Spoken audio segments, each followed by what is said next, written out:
ठीक है, Laurent series है भैया।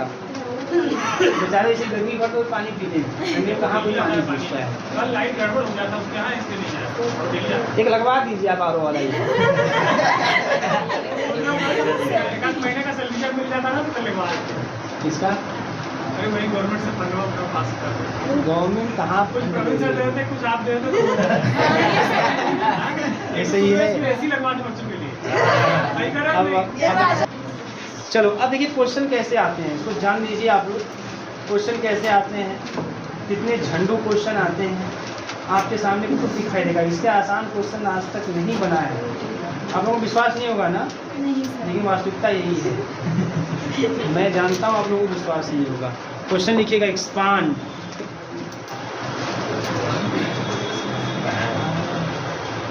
ठीक है, आपको एक्सपांशन करना है, एक्सपैंड करना है। क्या करना है भैया? 1/z² माइनस का 3z, 1/z² माइनस का 3z प्लस का 2। उसी पे लग गया क्या? सब उसी में कर गया। किसका था ये नंबर लिखा है इसमें? हो गया, मिला लेंगे, बना देंगे उसको। नंबर इसी पे लिख दीजिए। हो जाएगा, बना देंगे। पेज है ना, पेज दे दूंगा आपको। इन द रीजन, लिख दें हम पेन से। क्या नाम था? इन द रीजन बोल दो भैया। mod z is less than 1, कौन किसी 1 is less than mod z is less than 2। लिखनी? दो लोग mod z is greater than 2, क्या नाम था? mod z माइनस का 1 is less than 2। शाश्वत है और डाली विश्वकर्मा, दो लोग।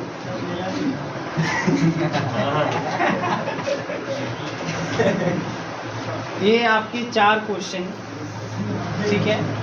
अब देखिए कैसे इस क्वेश्चन को करने हैं आपको, वो ध्यान समझिएगा। बहुत आसान क्वेश्चन है, ऐसे ही क्वेश्चन आते हैं। मुझे लगता है कि रिटन में ये सब तो आते हैं, एमसीक्यू में यहाँ से क्वेश्चन कम दिखाई देंगे, क्योंकि इसमें एक्सपांसन की बात आ रही है। अब एक्सपांसन की जब बात आएगी तो ऐसी स्थिति में बताइए, आपको 4 ऑप्शन एक्सपांसन के रूप में बहुत नहीं देने की कोशिश करेगा, कितना लिखेगा, है ना? थोड़ा कम चांस रहेंगे, लेकिन जो भी पॉसिबिलिटी मैं बताऊँगा कहाँ से बन सकते हैं। सबसे पहले देखिए, अब आपको यही करना है, इसी फंक्शन, यही ऑब्जेक्ट है भैया, इसी ऑब्जेक्ट का एक्सपांसन करना है ना? In the region this this this this. अब ये जो रीजन है इसमें टेलर्स एक्सपांसन है। देखो, अब मैं आपको एक बार और बता दूंगा, आपको टेलर्स हो चाहे लॉरेंट हो कोई फर्क नहीं पड़ता, आप कर क्या रहे हो, लेकिन बता दूं, वो जो ऐसे कोई पूछे कौन सा एक्सपांसन हुआ है एक्चुअल में, तो टेलर्स है ना। इसमें कौन सा होगा? Laurent expansion. इसमें टेलर्स, इसमें लॉरेंट एक्सपांसन। वैसे ही मिलेगा, लेकिन आपको याद रखिएगा, कहीं पर भी एक्सपांसन करते समय न तो आपको टेलर्स का फार्मूला याद रखना है, न तो आपको लॉरेंट्स का फार्मूला। कोई याद नहीं करना है, आप आराम से क्वेश्चन लगा लोगे बिना टेलर्स और लॉरेंट्स के फार्मूले या सीरीज को याद किए बिना आप लगा लोगे, उसको कोई समस्या नहीं, ठीक है। लेकिन फिर भी कोई पूछता है तो आप बोलेंगे कि इसमें टेलर्स है, इसमें लॉरेंट्स है, ठीक है। तो किसी पॉइंट के अबाउट किसी फंक्शन का एक्सपांसन करते हैं, दैट्स द टेलर सीरीज। और जब किसी स्ट्रीप या किसी रीजन में, इस तरीके से बाउंडेड रीजन में स्ट्रीप के अंतर्गत अगर किसी का एक्सपांसन करता है तो लॉरेंट्स एक्सपांसन। अब इसे सबसे पहले सोल्यूशन में हमारा जो एफजेड है 1/, इसका पहले फैक्टराइजेशन कर लीजिए आप। बताओ क्या हो जाएगा factor? z² minus 3z plus 2 का फैक्टर क्या हो जाएगा? 1/z माइनस 1 z माइनस 2, यही हो जाएगा फैक्टर इसका। कर लेंगे सब लोग, यही ना आएगा कंफर्म ना? ये मत सोचिए कैसे आ गया, है ना? ऐसा नहीं है, आप करके कर लेंगे आ जाएगा फिर। अब इसका पार्शियल फ्रैक्शन कर दीजिए आप। इसका क्या कर दीजिए? इसका पार्शियल फ्रैक्शन कर दीजिए। जब इसका पार्शियल फ्रैक्शन करोगे तो क्या होने वाला है? देखिए, तो पार्शियल फ्रैक्शन कैसे करते हैं? a/z माइनस 1 b/z माइनस 2, ये तो बताया गया था, ठीक है ना? पार्शियल फ्रैक्शन आता है ना आप लोगों को, ठीक है। किस्मत आपकी खराब, पहले मैथमेटिक्स में पार्शियल फ्रैक्शन आंशिक भिन्न के नाम से पूरा एक चैप्टर था, हर एक टाइप का है ना पार्शियल फ्रैक्शन वहाँ पे। अब नहीं है, अब कहाँ है भाई? अब तो खाली इंटीग्रेशन में यूज होता है। पहले आंशिक भिन्न नाम से चैप्टर था, और उसमें किसी भी तरीके कोई फंक्शन आ जाए कैसे उसका पार्शियल फ्रैक्शन करेंगे, है ना, सब कुछ वहाँ पे सिखाया जाता था, पूरा चैप्टर था पूरा। अब वो हट गया। पुरानी किताब उठा के देखोगे जो बीजगणित की किताब है, पहले किताब, पहले जब इंटर में 6 किताबें चलती थी, पहले पेपर में बीजगणित और त्रिकोणमिति 2 किताबें। तो जो बीजगणित की किताब थी, है ना, उसमें उठा देखो 8वां चैप्टर के आसपास आंशिक भिन्न नाम से चैप्टर होगा, उसको पढ़िएगा, पूरा डिटेल है, कंप्लीट है। लेकिन यहाँ से क्या मिल जाएगा, यहाँ से मिल जाएगा 1 is equal to A Z minus का 2, है ना, प्लीज ध्यान दो। अब अगर पुट कर दो क्या, जेड इज इक्वल टू 1, अगर जेड इक्वल टू 1 तो हिसाब हो जाएगा, और यहाँ 1 माइनस का 2 माइनस का 1, तो A is equal to minus का 1 मिल जाएगा। क्लियर है ना। अब put Z is equal to 2, तो है साफ हो जाएंगे, और 2 में से एक गया 1, तो 1 इज इक्वल टू बी, मतलब बी इज इक्वल टू 1 मिल जाएगा। तो इसका मतलब ये हो गया कि 1/z² माइनस का 3z प्लस 2 इज इक्वल, है ना, पहले इसको लिख दे रहा हूँ, इस वाले को, b की वैल्यू 1 है, 1/z माइनस का 2 माइनस a की वैल्यू -1, तो 1/z माइनस का 1, ये होगा। कन्फर्म है यहाँ पे। अब इसका मुझे एक्सपांसन करना है। कैसे करेंगे एक्सपांसन? पहले पहला question mod z is less than 1, है ना, mod z is less than 1, तो mod z is less than 1, इस तरीके का।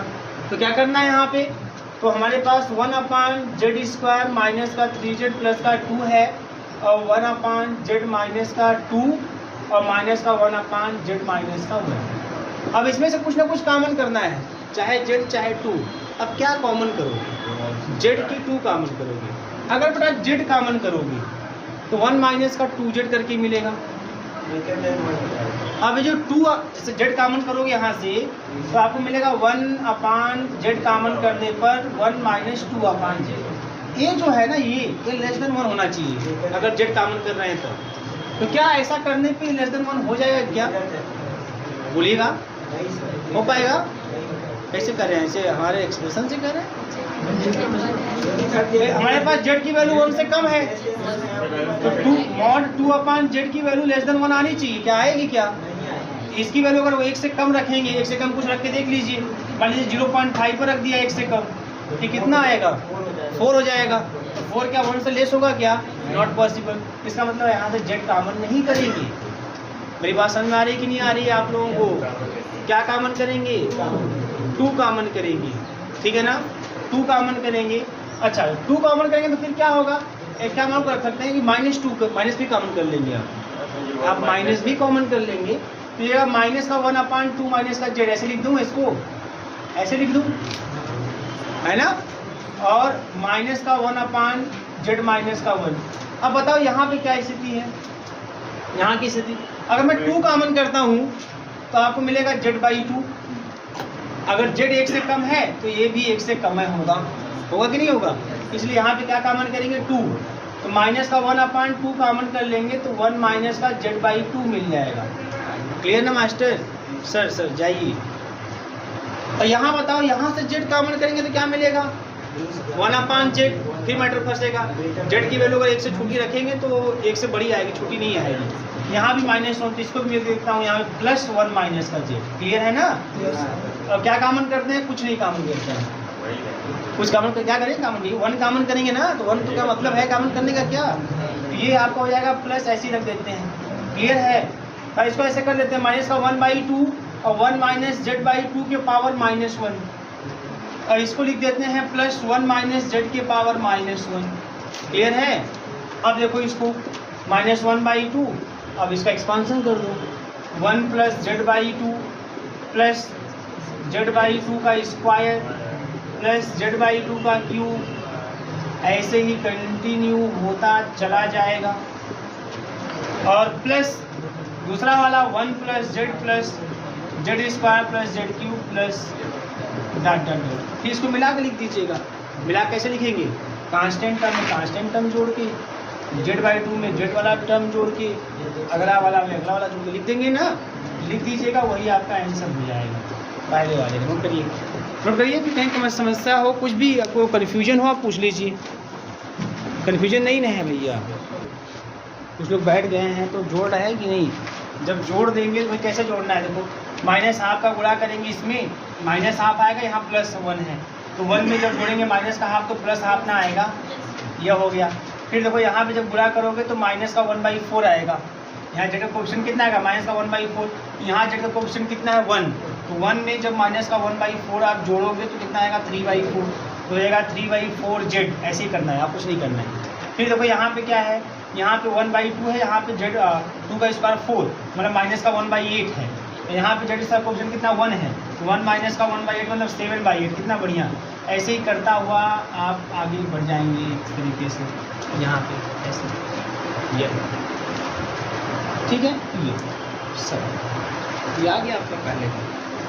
ऐसे ही दूसरे का, तीसरे का, दूसरे करके बताते हैं कैसे दूसरे वाले को करना है। समेशन में भी लिखने की कोशिश कर सकते हैं। कैसे समेशन में अगर लिखना हो तो इसे 1 है या 3 है या 7 है, बात समझ में आ रही है ना। 1 3 7 है तो अब ये सीरीज बनाइए 1 3 7 कुछ बन रही है सीरीज। 1 के बाद ये सीरीज 7 है 7, ये सीरीज बनती हुई दिखाई नहीं दे रही है। क्यूब वाला था, देखिए क्यूब वाला तो माइनस का 1 8 16 माइनस का 1/16 और प्लस 1 मतलब 15/16, आगे 15/16 आएगा और जेड क्यूब ऐसे ही बढ़ेगा। तो सीरीज जो है 3 7 15 कौन सी है ना, कौन सीरीज बन रही है 1 प्लस है ना। तो AP नहीं AP दिख रहा है ना, GP दिख रहा है। बस में विविध श्रेणियाँ पढ़ें आप लोग, मिक्स होता है, ये कुछ ऐसा बनेगा। तो ऐसे कि मैं कुछ करिए बात छोड़ दीजिएगा इसे, जहाँ साफ साफ आपको सीरीज बनता हुआ दिखाई देगा समेशन फॉर्म में है ना, तब उसको लिख दीजिएगा। नहीं बनेगा तो आप फालतू गलत मत लिखिएगा, ये चीज़ें होती है। ये सामान्य तरीके से नहीं बन पाएगा। इसका तो बन जाएगा डिनोमिनेटर वाला, डिनोमिनेटर वाला फंस जाएगा, क्या हो गया, ठीक है ना भैया आप लोग। चलो अगला क्वेश्चन, अगर सेकंड वाला देखो, सेकंड वाला क्वेश्चन बताए ना इसको। अब बेटा सेकंड वाले में बताओ तो आप लोग। सेकंड वाले में है 1 is less than Z is less than 2 है ना, यही ना है, यही ना है भैया। अब देखो अगर इसको मिलाएं 1 is less than mod Z है ना, मतलब पहले फर्स्ट सेकेंड इसको मैं क्या लिख सकता हूँ, इस जेड को नीचे ला दूँ 1/mod Z is less than 1, less than 1 ही करना है। और इसको ले लूँ mod Z is less than 2, आपको लेस देन 1 चाहिए तो mod Z by 2 is less than 1, ऐसे भी दिमाग लगा सकते हैं। ये बात समझ में आ रही है ना, ऐसे भी दिमाग लगा सकते हैं। और जो पहले वाले में से क्या था mod Z is less than 1, इसका मतलब जेड कॉमन करना है। ये बात समझ में आ रही है ना। इसमें देखो क्या करना है, ध्यान दीजिएगा। अब इसमें आते हैं, हमारे पास 1/z² माइनस का 3z प्लस का 2 है, इसको मैंने लिखा 1/z माइनस का 2 और माइनस का 1/z माइनस का 1। अब बताओ क्या कॉमन करेंगे, क्या कॉमन करेंगे है ना। अगर मैं z कॉमन करूंगा 2/z मिलेगा, क्या 2/z लेस देन 1 है क्या, बोलो जी। क्या कॉमन करेंगे, z कॉमन करेंगे। इसमें कॉमन कितना करेंगे z, क्योंकि जब z कॉमन करेंगे तो क्या मिलेगा आपको, अरे वहाँ से जेड कॉमन में गधा होगा जी तुम लोग भाई, इसके हिसाब से ना करना है। तो अब अगर आप जेड कॉमन करोगे तो 2/z मिलेगा, और 2/z कहाँ लेस देन 1 है जी, z/2 लेस देन 1 है ना। तो यहाँ से 2 कॉमन करेंगे, इस वाले में से 2, तो 2 कॉमन जब करेंगे तो माइनस का 1 ऊपर करके तो 2 कॉमन कर देंगे, यहाँ पे 1 माइनस z/2 मिल जाएगा। क्लियर बताओ। और यहाँ बताओ, यहाँ से क्या कॉमन करेंगे, सीधे से जेड कॉमन करेंगे, यहाँ से जेड कॉमन करेंगे, क्योंकि जब जेड कॉमन करेंगे तो मिलेगा 1/z जो कि लेस देन 1 है। यहाँ से 1 कॉमन नहीं करेंगे, यहाँ से जेड कॉमन करेंगे। क्लियर है सबको ना।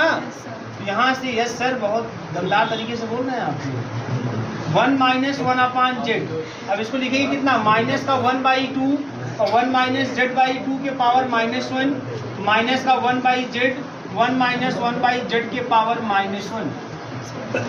एक्सपांसन कर दीजिए भैया, बहुत तेज आप लोग। 1 plus z/2 plus z² 4 plus z³ 8 ऐसे कंटिन्यू।